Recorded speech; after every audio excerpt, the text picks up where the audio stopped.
Right, we have arrived at Moraya in Spain, and we've just taken a little break at the moment.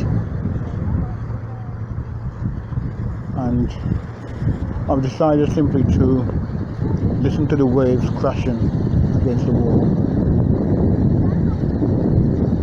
But here's where the rich people live with their own little boats, and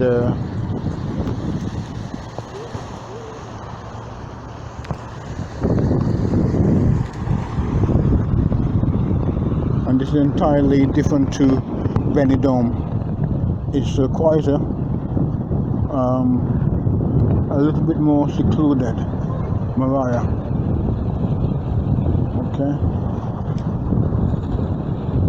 and that, I think I might have found the most important part of any journey, the loop. But I'm not sure yet. I'm gonna keep my options open.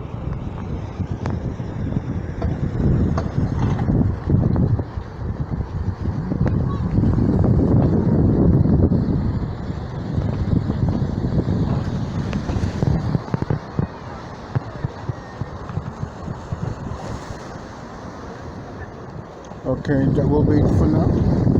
I'll catch up with you guys a little bit later on. Okay? I'm gonna take a walk along the shoreline. Bye bye.